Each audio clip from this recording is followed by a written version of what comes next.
So I welcome you all to this session. I'm Suhas.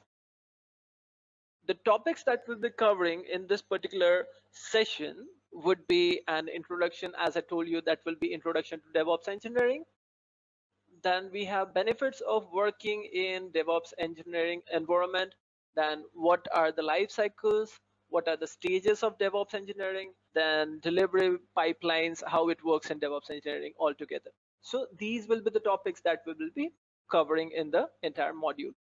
What are the benefits of this? What are the objectives? At the end of the session, you will have a complete understanding of how DevOps engineering actually works and the software development process.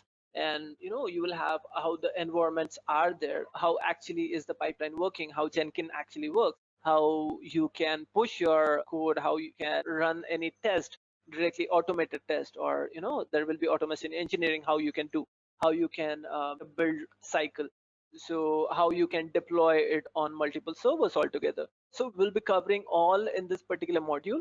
Having said that, let's actually try to understand why Agile is incomplete without DevOps. When I say DevOps, it is nothing but development operations. There are operations which every developer, every development team, or any QA team, or any members has to perform to make sure that there are certain things that are achieved. And that is all about DevOps engineering, right? And having said that, Agile is a methodology. Agile is a development methodology, and to be very precise, or maybe to be very talking in a layman language, it is a methodology that will actually gives us a little agility to what we are actually doing, flexibility altogether. We also have the adaptability of getting the new requirement and developing. Not only in developing, it is on the basis of maintenance phase also. It is very easy to use Agile, and Agile is one of a very highly used software development methodology all over the industry that we are serving. And in that case, let's actually talk regarding what are the issues of a company that they want to achieve overall. So we all understand what is a development life cycle that actually comes in. When it comes to the picture of a development life cycle, so there are certainly different ways, and these are the issues that a company boss is actually thinking of. So we have taken a real life scenario here. So what this boss is thinking is, why am I not getting the desired result from the Agile team? And he's also thinking this, how can I achieve faster time to market the Agile team? How can I keep my production server secure and stable with frequent releases? How can I check if the systems are working fine? So these are all things that a boss or the technical decision maker, the GDM, BDM, business decision makers of the company are always worried about. And if you are an engineer with the skill set, the special hand, the special tool, the special knowledge of DevOps engineering, you can actually answer all these questions. So let's take what example is in this particular scenario. Is there is a demo company that is Silos, and every team is happy working in Silos. So meanwhile, every team is happily working in Silos with their own objective. So what are their objectives altogether? When we talk regarding a customer is always thinking of business. So a business owner of the company, he is always thinking of the revenue target that he has to achieve, because he has to run the company altogether. And an agile development team is always thinking about the well-structured code, whereas an operations team is always thinking about the stable and secure infrastructure. So we are targeting four different cultures altogether in the industry that we are serving. So we are serving the customer, we are serving the business owner, we are serving the agile team, we are also serving the operations team. And everyone has their own mindset, their own problems, their own challenges that we have to deal on everyday basis. And in that case, let's see, there is a scenario where there is an agile's meet of deployment, right? So agile seems fine without DevOps culture till deployment comes into picture. This is one scenario that is happening. And in this scenario, the client says or the customer says, are we ready to deploy the new feature? So the business owner says that yes, our agile team is all set to deploy new feature. So as I was saying, that it is altogether an development operations. And in this case, what we have is the business owner said that my agile team is all set for the new feature that I have to release. And meanwhile, she is also talking to the development team The development team says that I have confirmed to the client that we are ready with this requirement, and the DevOps team, the person who is taking care of the infrastructure, it says that my environment is secure and ready for the production. I will deploy whether the dev team gives us, whenever, whatever the dev team gives us, right? So that is a simple scenario that happens. Now what happened is the deployment by team working in silos. I don't know anything about the production environment, but I assume it will work as good as it works at my code site. In this case, he has created a package, and that package is actually directly deploying to the production team. I don't know anything about the code, but I assume it must be working as good as my production environment is there. So everyone has not given a trial and error. So what happened in this case is that is just an example, and the agile meet of deployment hunting for the default begin of the client escalation. So client has escalated very badly. So do you know what might have caused the failure? And business owner says, okay, let me check with my team. It goes to the team and says, guys, we need to fix this issues as soon as possible. But now the development team says that, do you know what happened? Because he's asking the infrastructure guy says that, okay, I don't know what is in your code. I only give you an infrastructure. I give you a server, you put your code, it must be running there. So he says that, okay, I know it was working at my end. I'll just give you a small example. Of just a few days back, I was working with PHP and I was using this code. Okay, so I was using my SQL underscore connect. So I was using this tag, and when I deployed it on the server that it was not using this, I has to only put MySQL I. So there are some drivers which are on the server side. Just because of that, my server was not actually executing any query at all whatsoever I was writing in my code. And that was a very small project, and it was a simple one file. I could not be using Agile or anything in that case. When you are at a developer end and you don't know how are the things that are running in the production environment, there are always situations that you don't know what exactly went wrong. So this is what happened if DevOps, and the project was very nice until DevOps engineering actually, deployment came into the picture. So the problem was the development team was not aware how the configuration of the production environment was there, and they did not put a proper code into the development environment itself. It was not tested, and it directly went to the customer, and then customer escalated that it was not good. So in that case, there is a lack of coordination in the team. So there is a lack of transparency, there is coordination kickoff and blame game.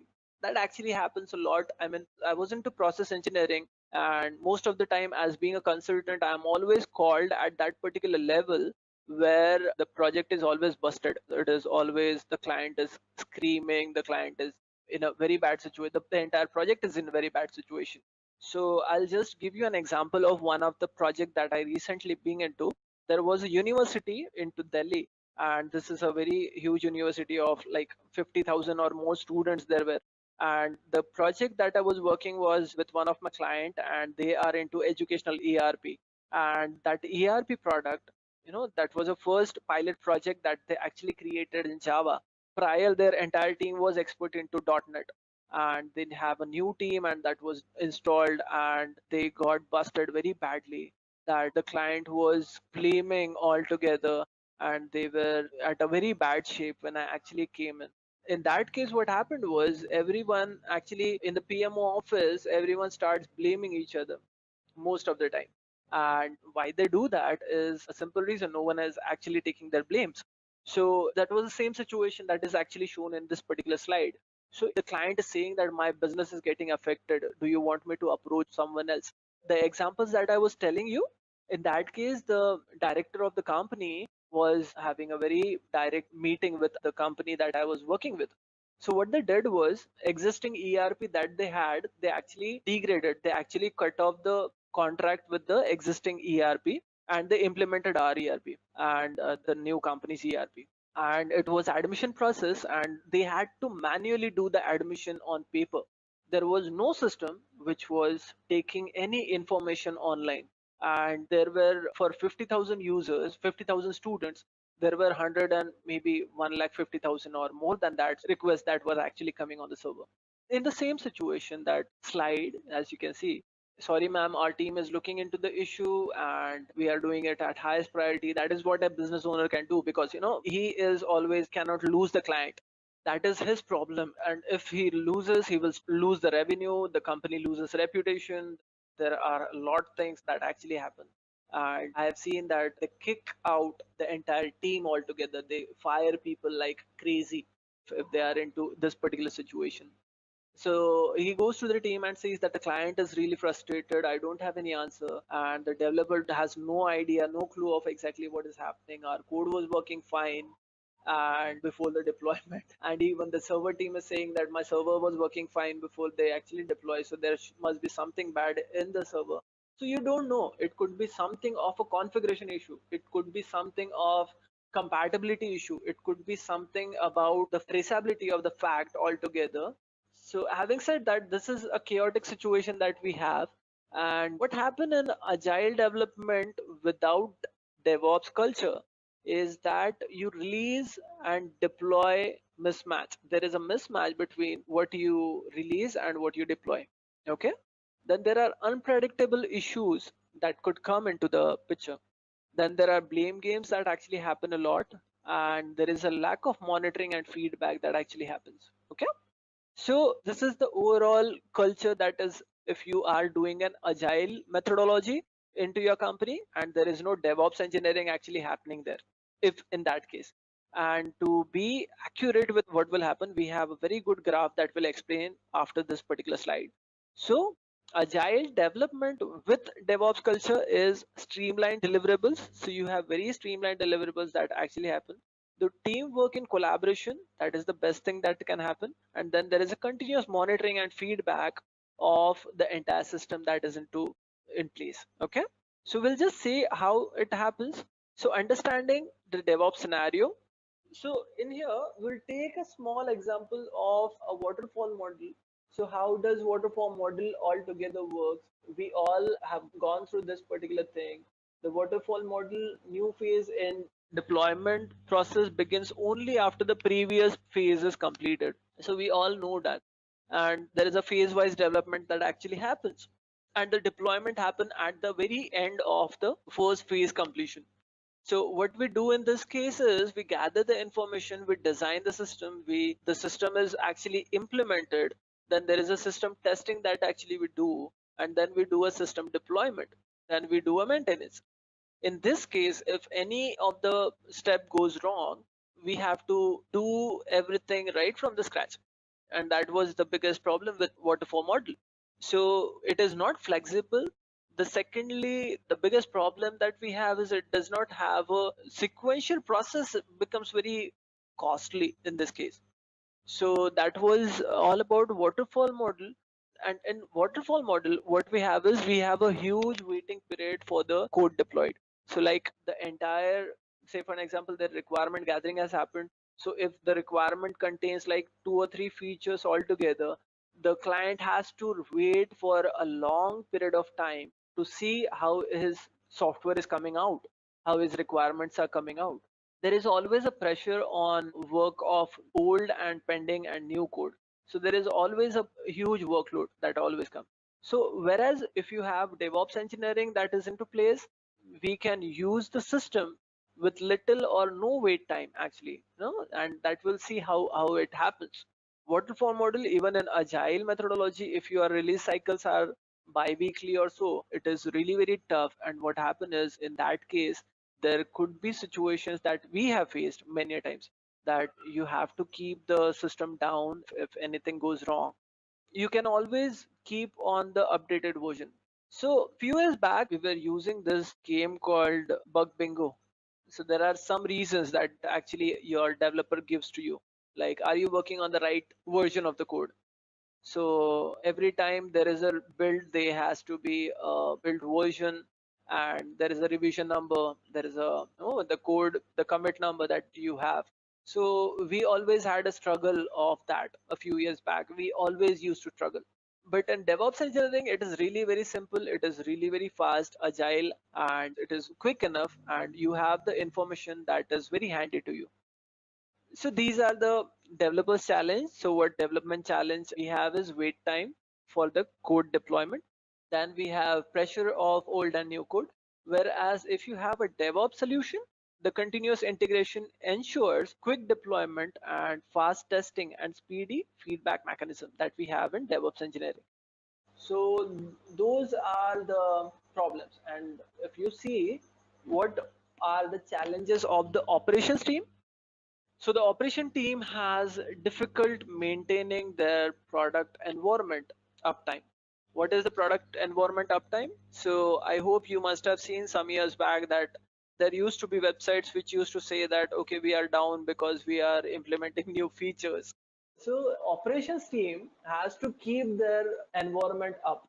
And so that is the role of an operation team. So they have ineffective tools for infrastructure automation. Then there are continuous increase in the number of servers to monitor. So these are the problems that operations team has to face. They are maintaining the entire infrastructure on not only the network that you have in your office, but also the client environment that they have. So those are the operation challenges that we have in waterfall model.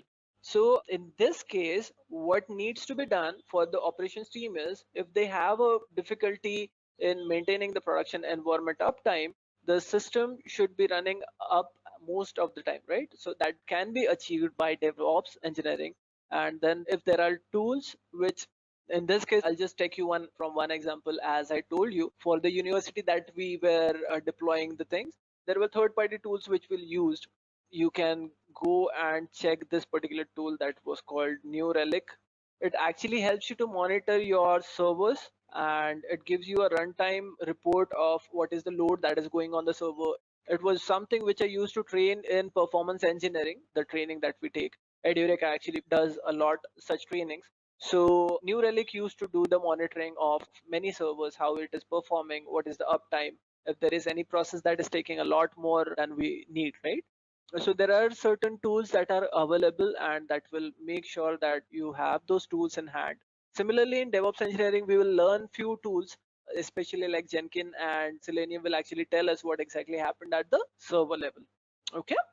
And so similarly, as I was telling you, there is an effective way of monitoring and keeping the feedback of the system, and that has been established. Moving ahead. So what are the operations? In case of difficult to maintain the uptime of the production environment, the containerization and virtualization ensures simulation of environment. Like I told you an example, you can actually, an engineer, I recently went for one of the training that was a physical training, and they had a very complex environment that I wanted to train the team. So in that case, and their company, they were located in Bangalore, where I was actually going for the training. And what happened was the approving committee was sitting in US or somewhere, and it was a weekend and they were not available. So in that case, if I had to create an environment for 15 participants that were there, I had to take approval system was there, and then I had to go through all the departments and get approval on opening a particular port altogether into their system. So what they did was they asked me to install one AWS instance, and then they cloned for 15 times. And that is how all the participant actually got everything installed, already installed on the system. So I went there and started my training right away, rather than actually, going and installing each and every component. Because if I install each and every component in front of the student or the candidates that were there in that company, it would have taken 2 more days. So they cut off those 2 more days, and we completed the entire training within 2.5 or 3 days. And that was a practical approach, right? So that is the benefit of what operations can do into DevOps engineering. So similarly, tools to automate the configuration management helps us to organize and execute the configuration plans and consistently provide the system and proactively manage the infrastructure. So there are tools which are completely handy and which you will help you to solve your problems very instantly. Other than that, you always need a monitoring system. You put your money on some shares, and what you will do is you will keep on monitoring that particular share, if that is going high, if that is going low, if there is a volume, if there is something that is happening with the company that I took the shares. So it is something like money. So if you just take that example for some of the business owners or the technical decision makers, you have to monitor your system in such a way that you have to monitor your servers in such a way that, because every server is actually a cost to the company, it is cost to the project that you have, it is burning every day, every time it is running. You have, that's why cloud system is coming into the picture, right? So there are different pricing models, because each and everything will help you to understand how you can cut cost to the company. Like one of a project that we have, there were 3 servers which were using through the load balancing. If one server is occupied with 1,000 or 10,000 users, then it will go to the second server and start hitting it. So in that case, you have to monitor it. You have to keep a monitor, no matter it is on cloud, it is still the cost to your project, right? In operations, you have to make sure that you have all the solutions, and then the effective monitoring and feedback systems will always help us. That is overall solution. So DevOps is one solution for all, that is development, operations, and QA. So that is a DevOps engineering that all together we have. See, in this case, it is giving us a small example that there is a camera roll that is featured in a box, and it goes to the development, film development, and then it goes to a quality control, then delivers back to the customer, and customer sees that, okay, there is a, the horse is coming back and giving a photo. So he goes back and take another photo. If you can visualize this particular scenario altogether, no, altogether, because right now we don't use it, we have all digital cameras and all our phone has high digital cameras nowadays. So this is one of the example how it used to do. Overall, if we talk regarding DevOps engineering, it is not a role or a person or an organization. So you need to make sure that this is nothing but a mindset. The DevOps is not a role. In your case, if you are a QA engineer, if you are a developer, if you are into infrastructure, if you are a network engineer, just don't blame someone else. Okay, there is a DevOps guy who is sitting there and he is responsible for that. Don't do that. DevOps engineering is just like that. So what is DevOps engineering? If I being precise, so far what we have learned is DevOps engineering is not a goal, but it is a never-ending process of continual improvement. How we are going to achieve that? So saying that, I'll actually tell you one small example. What happened was last year, 2018. In 2018, we had this Delhi University, and we were having a Java server, and the server was on Tomcat, and we had Postgre, and that was the infrastructure. And what happened was there were 50,000 user or student admission that we have to take on this particular server, and that was one single server. Same for database and for application. So what happened was there was load issue. So the server was not capable of handling so many requests. The company which was working was not having ops team, was not well versed with how Linux servers work. So they were used to, that was a very old company, like they were having 20-25 years of experience. That entire company was working since 25 years, but everything was working on a .NET infrastructure. So that was a Windows infrastructure, right? And the ops team was not aware of the Linux system, how it works. So they hired someone else to do the configuration. So what he did was, the config guy, they hired a freelancer, and what he did was he went to Tomcat and increased the heap memory and other things. He made the Tomcat server setting changes. So what happened was, prior, if the server was handling 1,000 before, now it was handling 1,200 after. So later, they gave a solution that we should be using 2 application servers and 1 database server. So what they did was they cloned one application server, and they asked the vendor. The vendor was Rackspace. Rackspace was one of the service provider for hosting services. They gave a dedicated virtual machine, and they cloned this virtual machine and they created another virtual machine for the same. And after that, what happened was, so the server was capable of handling 10,000 users now. And once that was done, we understood that the server number 2 has never. So no matter if there is a 10,000 for one user, if the user is actually increasing after 10,001, so even after that, the server 2 was not being used. So they were not knowing how this thing worked. So what they did was they used a load balancer, and that load balancer was a software based. Okay, what is a load balancer? Load balancer is actually a load distribution tool. So you can quickly go to Google and see what is a load balancer. Load balancer. So load balancer is simple tool that what it will do is, if you have multiple applications, multiple requests, so a load balancer will actually split the load into different applications. So they used Nginx, and that was one of the tools. And what it used to do is it used to send 10,001 user to server 2, and it used to continue putting every next user to server number 2. And in this case, what happened was, whenever there was deployment, right, whenever there was deployment, the DevOps team, not the DevOps team, they didn't had a DevOps team, there was an infrastructure team.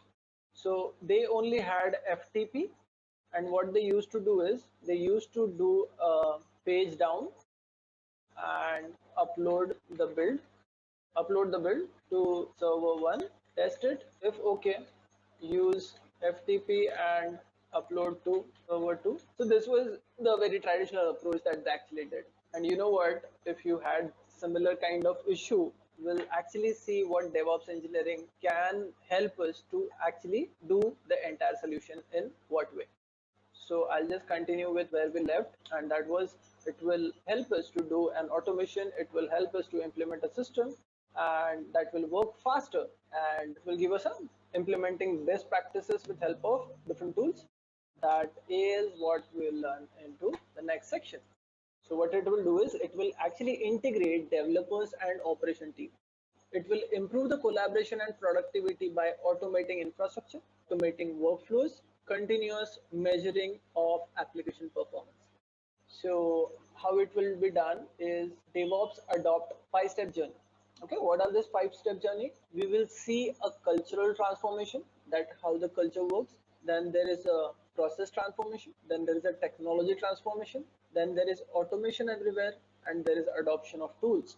So these are the 5 steps that is all about we need to understand in DevOps engineering.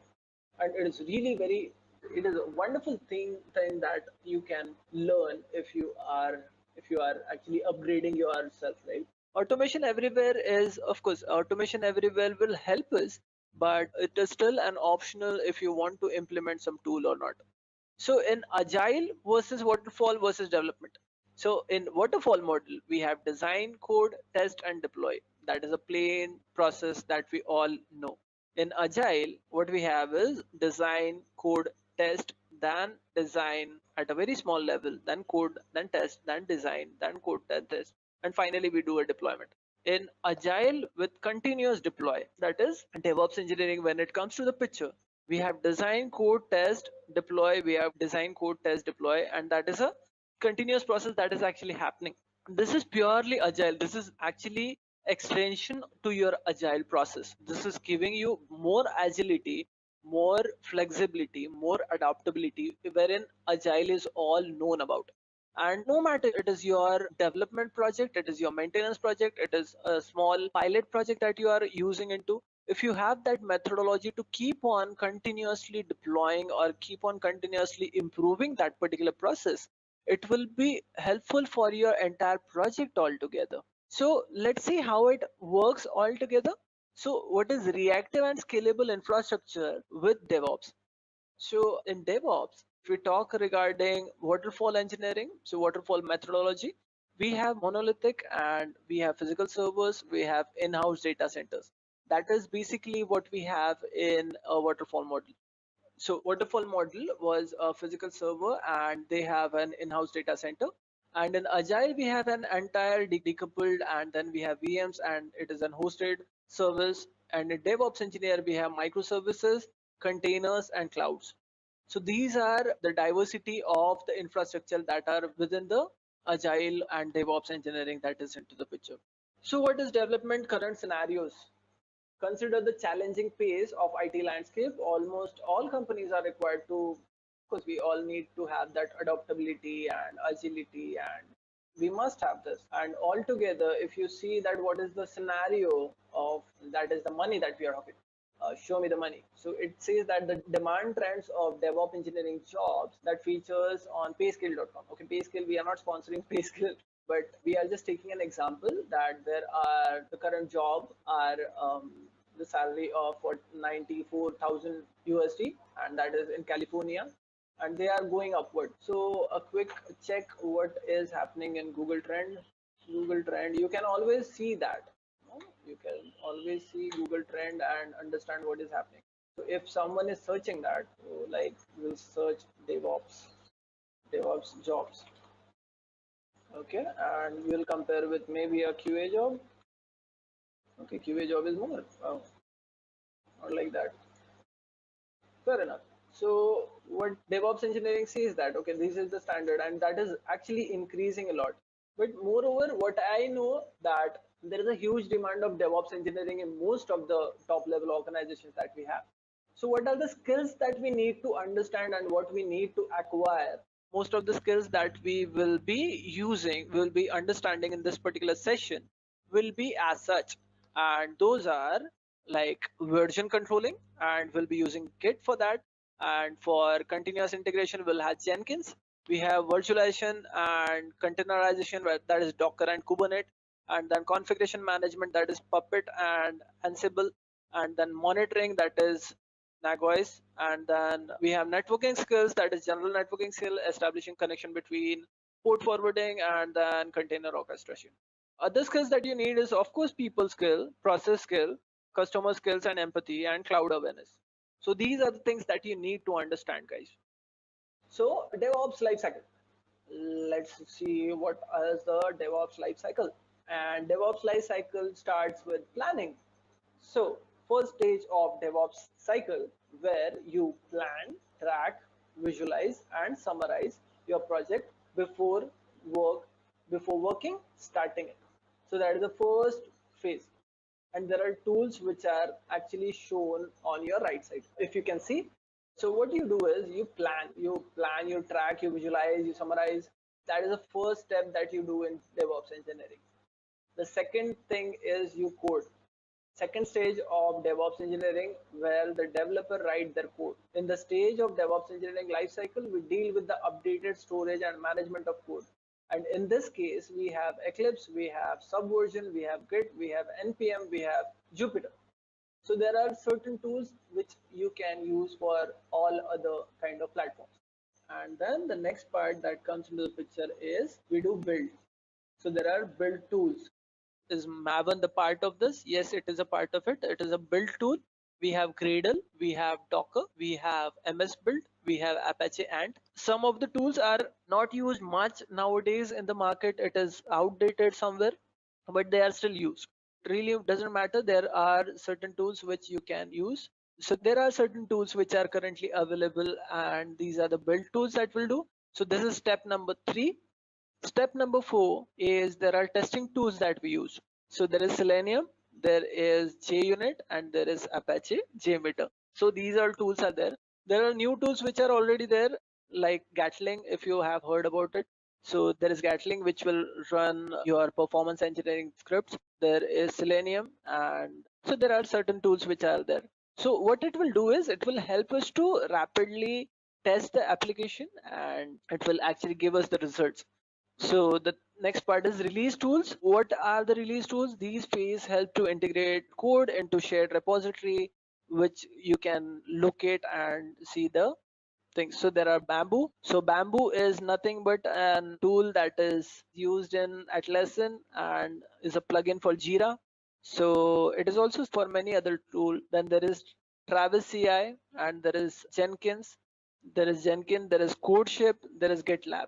So these are tools which are there. So it is a wonderful thing to learn all these tools at least at a high level, and then you can actually work and create your own small framework and use that framework to do your testing things, right? Then we have deployment tools, and these deployment tools are Puppet. We have Google Cloud Platform, we have Amazon, we have Ansible, we have Chef. So these are the tools, and these are deployment tools that you can use.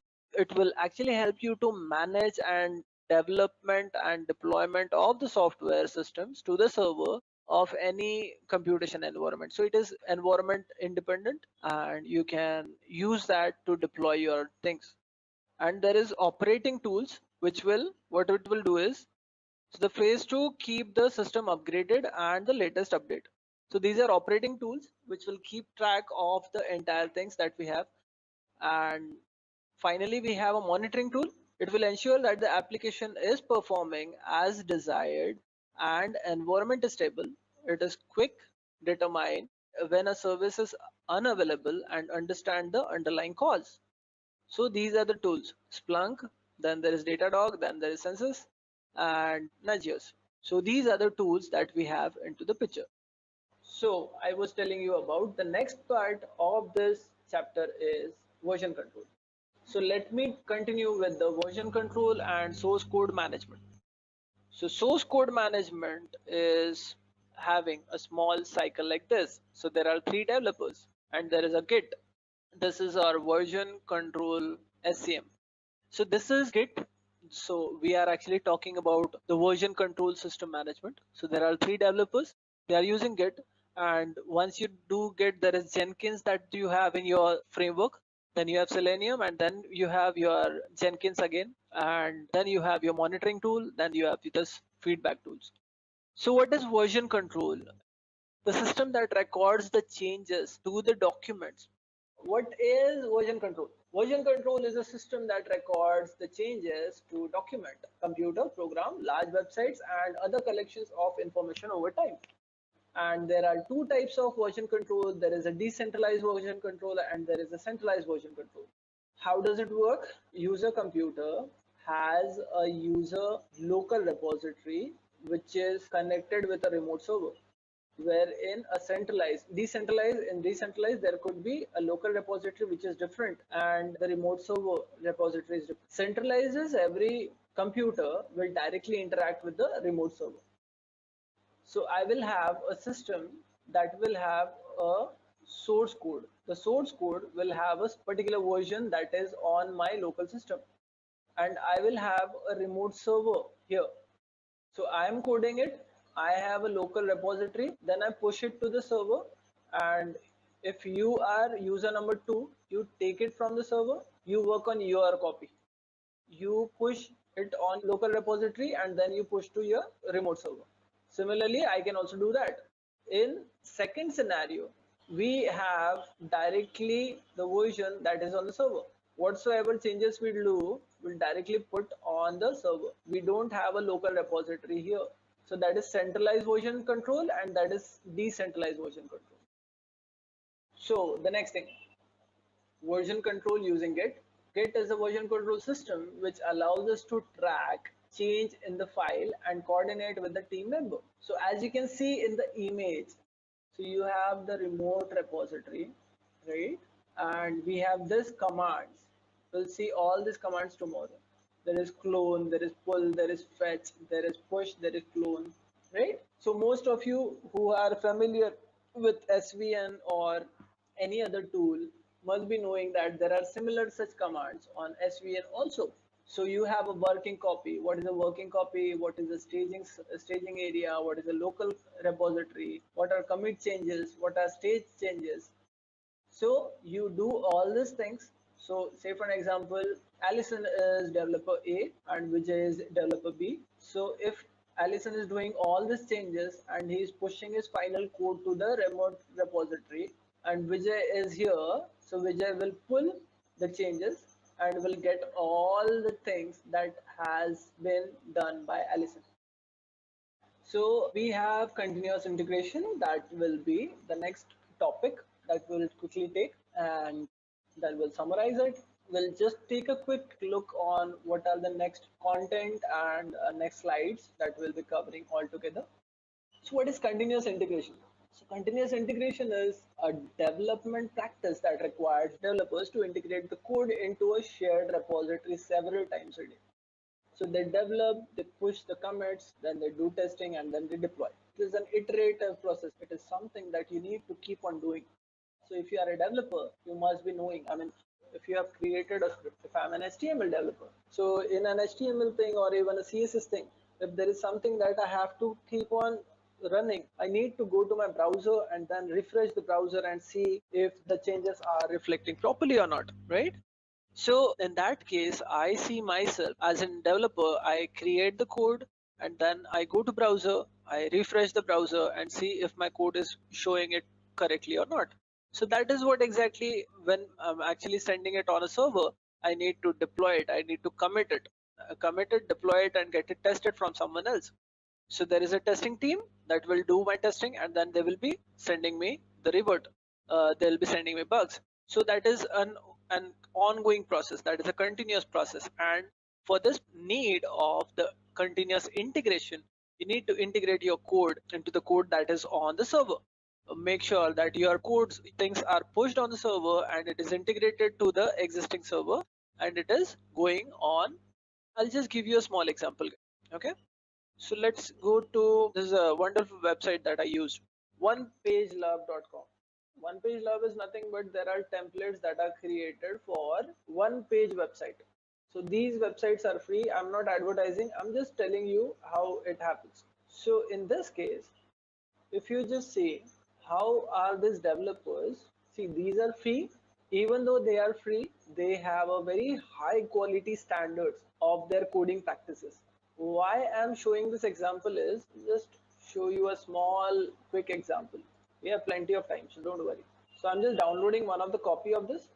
Let me download it on somewhere called delete and see. And I'll tell you why I'm taking this example also. The name was drive download, right? No. What was the name? Evolve landing page. So let me open this code into my favorite. If you can see that a simple HTML code is properly written into different comments, they follow a particular standard that is really very nice standard that they put. What is the website title? Here they have all the styles. The style sheets are already there. They have the fave icon which is here. They have the preloader which are here. They have the mobile toggle menu. So if I open this website, so I can see that it is wonderful. The code is nice. They have kept it end of the drop down menu is there, end of the navigation, where does navigation starts and where does navigation end.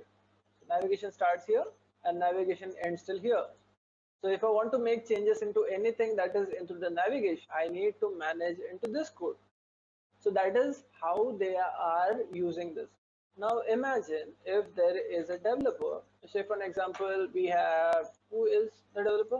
Let's say Shruti is the developer, okay? So what practices does Shruti have to do? Shruti have to create index page, index.html. Now she is working on navigation. So what she does is she put her code and then she put the copy, she push the code on repository. So say for an example, I'm working on footer. So what I'll do is I'll work on footer and then I'll push my code on the repository. So the copy on the repository now has navigation and also the footer. But prior to that, I need to take the latest. So take latest, then work on the current code and then push it on. So that is the continuous work that I have to do. And then what I do is I deploy it on the server and then I do it for testing. So that is the continuous integration that we need to keep on for the entire day. We need to get the push, collect the latest code from the server and then put it on the repository server. Having said that, I'm just giving you a small example how the simple things of commenting on the code helps you out to understand where is what located. This is a small single page website. Just imagine an application which has 13, 14 modules. One module is integrated with another module is integrated with the third, and there is a dashboard which is all together. Imagine a system that is like SAP. Imagine a system that is like Salesforce. So in those systems, you have to have very defined plan of integrating your code regularly with the repository that is on your code, because on the basis of that, it will reflect on the servers, right? So that is what this continuous integration is all about. In continuous integration using Jenkins, that will actually take, Jenkins is an open source continuous integration tool written in Java. It's a very nicely managed, it has a very simple, what do you say, interface, and it is very adaptable. It is something which has most of the plugins which are available. You don't have to do any configuration coding or anything or any other tool. In this particular image, if you can see, Jenkins in continuous testing, it can be integrated with Selenium. In here, you can also integrate it with any other scripting tool. You can create your own scripting tools also, sorry, testing tools also. Configuration management, it can be integrated with Puppet. In version control, it is connected with Git. Jenkins actually goes to build. When we talk about build, it integrates with Maven. It has a continuous operating monitoring system, and it helps us to build and test the softwares. Continuous testing. Now, what happens is we have our Git control, and this is our continuous testing thing. So whenever we create a build and do the release, when we are planning to do the release, there are some set of tests that we need to do. So there was functional testing that can be done. There can be regression testing that can be done. That smoke test that can be done. There, if you could replace Selenium with JMeter, there will be performance test that could be done. So there are so many things that can be done if when we talk regarding the continuous testing phase. And what is continuous testing is a process of execution, and we are saying that process of executing automated tests as a part of the software deliverable pipeline to obtain the immediate feedback is continuous testing. And how we are going to do that? Let's see the example that is in the figure, in the diagram that is below. Developer day one, that sprint meeting is there, development is there, then the source is committed. And day two, check the test report, inspect and fix, and there are bugs, then it goes again to development, and then the source commit is there. Parallelly, it keeps on until the final date. So you are actually adding your testing cycle into the continuous testing cycle altogether, into the DevOps engineering cycle. So as you can remember, the first cycle that we saw in there, right from the, so until and unless there is a development and the source commit, testing comes into the picture after that from day two onwards, and continuously do till the final release of the project or the project ends, or even after the maintenance phase. So in continuous testing using Selenium, Selenium is, as we all know, that is an open source tool, open source test suite that is for web applications. It performs and executes, speed is high because it is a native support for browser, and it is language independent, it is OS platform independent, right? We all know about Selenium. It is, you don't worry, because the last, and then we have continuous deployment. What is continuous deployment is, as we have created, we have written the code, we have tested the code, now we are going to deploy it. So deployment could go to multiple servers. In Jenkins, what Jenkins will help me to do is, when I'm releasing it, it will deploy the same build at the same time to both of the servers. It could be milliseconds away from each other, because that schedule will take some task. So continuous deployment, what it will do is, it will make sure that it is deployed on the both of the servers. What is continuous deployment? Continuous deployment is a DevOps practice where the code change are automatically built, tested, prepared for the release to production. So if you can see in the image below, so you have your code that you actually check in to the repository. Then there are CI servers, which is Jenkins. What it will do is build, test, result. These results are actually going to test environment. It shows you the result. So first part is, after this there is an automated result which is given to you. This is you, user. It could be your team, it could be your company altogether. It goes to staging environment and it will give you result. It is working fine on the staging passed, staging gave result to here. Then it goes to production, the same test is running again, and it goes to, the result comes up and it comes to you. So this is a cycle that it happens. It is continuous deployment. It keeps on giving you staging server or on repository. See, here you have your repository. This is your staging server. This is your test server. This is your production server. So this is an automated process that actually you can achieve through the continuous deployment cycle. What is continuous management with Puppet and Ansible? In configuration management is a process of standardization and enforcing that state across IT infrastructure is an automated and yet agile manner. Let me take this into picture. Let me take a small example to explain this. Say for an example, I have jQuery library. So what happened was jQuery library is a third-party library, right? External. So in feature FE001, I want to upgrade 1.1 to 3.0 jQuery library that I have. Until now, I was not using jQuery library. I was using the very basic level, but now into the accounting part, I am using jQuery library 3.0. Now this particular part comes into the picture where is we have configuration management. In why? In first level, test server must have jQuery, same must have on staging server, same must have on production staging. Now this is a file which is easily moved with a build.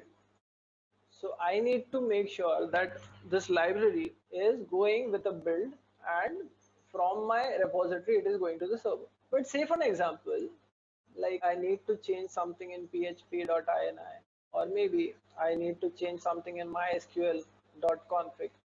Now the same thing has to be done in all servers and that is being taken care by configuration management with Puppet. Containerization, the process of standardizing the resource configuration and enforcing that state across the IT infrastructure. Across IT infrastructure is testing environment, staging environment, and production environment in our cases. In many other cases, cloning cannot be done here. Can be done, but cloning will not actually solve the problem. There is a small change that you have to put, and that can be achieved by even a small command. So rather than cloning the entire server, say for an example, my server now capacity of my server is like maybe 1 terabyte or something. If I keep on cloning it, it will unnecessarily use much network latency and will cost me a lot rather than creating one small change in the ini file or something. So that is configuration management which can be done by Puppet. Finally, we'll see continuous monitoring. So continuous monitoring, in continuous monitoring we are using this tool. And what is continuous monitoring? Continuous monitoring will give the management visibility. And what is the management visibility? Because management wants to know that is there an overall increase in the risk. So it says that increase overall visibility of the management to organize risk and performance. Management needs to understand we are catering the risk that we actually planned in the very initial phase of the project. We need to make sure that. So there are benchmarks in my performance engineering classes or performance testing classes. I tell even for, let's take an example of Amazon. Amazon says that my website must load within few milliseconds. Google has a standard that every request that goes to the server and every response that comes back must come within 200 milliseconds. So that is a benchmark that is set by Google. So say for an example, I'm working on some company, if I'm working directly with Google, right? And I want to make sure that my application is running on the standards that Google is saying. And imagine now what I'll do is I'll take you back to this particular slide. I have added one script here. What it does is check the response time of a page load. The response time of the page must not be more than 200 milliseconds. And what has happened is once it runs, it gives me result. It says that it is 300 milliseconds. Now I won't be going to my test server. What I'll do is I'll actually work and analyze and do the performance engineering and deploy it again until it actually goes to 200 milliseconds. And say for an example, after production, it is going to show me that my response time was 300 milliseconds. In that particular point of time, the management must be knowing that, okay, are we following the benchmark that we committed to the client? So all these things are visible through continuous monitoring. There are matrices and reports. So increase the overall visibility of the management to the organization risk and performance. Automated feedback system mechanism. Increase cost effectiveness through automated IT solutions for monitoring and reporting. Monitors operations effectiveness. Continuous monitor operations for adherence to intent, the level of effective and risk regulation landscape. Risk-based decision making. So what is risk-based decision making? It provides a key indication. We used to say it KPIs, right? Key performance indicator. So in key performance indicator, we used to keep different parameters. Like I told you an example of 200 milliseconds as a response time. We were working with Microsoft for one of a project directly, and that was Microsoft US. And they said that my application at that time, it was Silverlight. The Silverlight used to take a lot loading time on any system. Prior to that, it used to install so many components that was there, and that was before HTML5 was actually launched. And in that case, there were so many things that can be only achieved. The animation could only be achieved by some components which were like Flash based or maybe Silverlight that used to give that effect. And that was a sales application that we actually were working on. So there were so many key performance indicators that we has to keep into our consideration, that when we deployed to the client, we need to make sure that all these things used to go under the checklist. How much time was the entire component taking to download? There was installation testing that has to be done. There was configuration testing that has to be done. So cross compatibility testing was something that has to be done. So there were so many other things that can only be achieved via continuous monitoring. And there were tools, like I told you in the very early time of this particular class, there were tools like New Relic, or even in this case we have Nagwise, right? So we have this monitoring tools, and this is what delivery pipeline looks like. So we have version control, we have build mechanism, we have unit testing, we have deployment, we have auto test, deploy to the production, measure and validate. And this is your pipeline. This will start from here.